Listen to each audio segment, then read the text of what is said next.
Kaleshwaram project design చేసి కట్టింది BRS హయాంలోనే, కూలింది వారి హయాంలోనే అన్నారు మంత్రి ఉత్తమ్ కుమార్ రెడ్డి.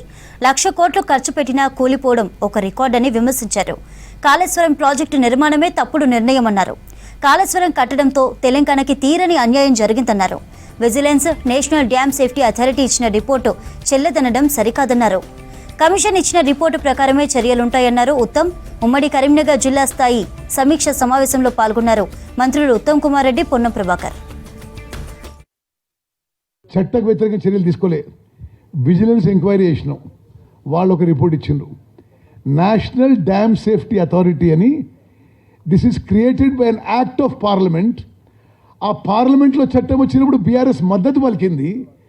బీఆర్ఎస్ మద్దతు పలికిన చట్టం ప్రకారం ఏర్పాటైన నేషనల్ డ్యామ్ సేఫ్టీ అథారిటీ భారతదేశంలో డ్యామ్లు, బ్యారేజ్ విషయంలో అత్యున్నతమైన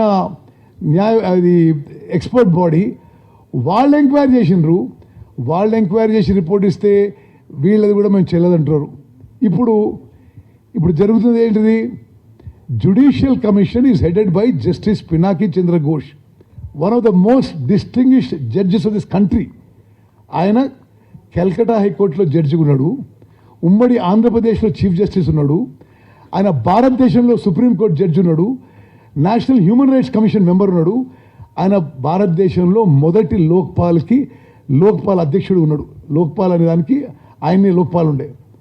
మరి ఇంత గొప్ప న్యాయ చరిత్ర ఉన్న వ్యక్తి, ఒక డిస్టింగ్విష్డ్ జ్యూరిస్ట్ కాళేశ్వరం కమిషన్ వేస్తే వాళ్ళకి నోటీసులు ఇవ్వగానే ఏదేదో మాట్లాడుతున్నారు, అర్ధరహితమైన మాటలు.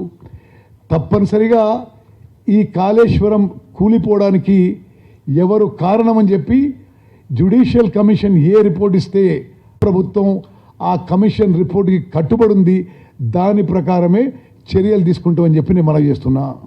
అదేవిధంగా ఆనాడు తుమ్మడిహట్టి రాజశేఖర రెడ్డి గారు కాంగ్రెస్ ప్రభుత్వంలో మొదలుపెట్టిందే పూర్తి చేసి ఉంటే 38,000 కోట్లకు పూర్తయ్యేది.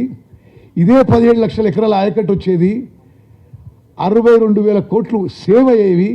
ఆ 62,000 కోట్లతో ఈ గౌరవెల్లి పూర్తయ్యేది, పాలమూరు రంగారెడ్డి పూర్తయ్యేది, దేవాదుల పూర్తయ్యేది, తెలంగాణలో ఉన్న అన్ని పెండింగ్ ప్రాజెక్ట్స్ పూర్తయ్యేది. కాళేశ్వరంలో ఒక తప్పుడు నిర్ణయం, పిచ్చి నిర్ణయం, మరి కక్కుర్తితో తీసుకున్న నిర్ణయం, ఒక అవగాహన లేక తీసుకున్న నిర్ణయం, అహంకారంతో తీసుకున్న నిర్ణయం, ఆ నిర్ణయమే తప్పు. తుమ్మడేటి నుంచి మేడిగడ్డకి షిఫ్ట్ చేయడమే తప్పుడు నిర్ణయం.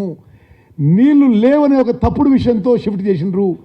సిడబ్ల్యూసి రిపోర్ట్లో చాలా స్పష్టంగా 165 టీఎంసీ ఉన్నాయని చెప్పి ఉన్నా ఏదేదో కారణాలు చెప్పి మహారాష్ట్రలో ముంపని, నీళ్ళు లేవని ఆ ప్రాజెక్టు షిఫ్ట్ చేసే నిర్ణయం వల్లనే తెలంగాణకి తీరని అన్యాయం జరిగిన విషయం కూడా యావత్ తెలంగాణ ప్రజానీకాన్ని తెలియాలని చెప్పి నేను మనం చేస్తూ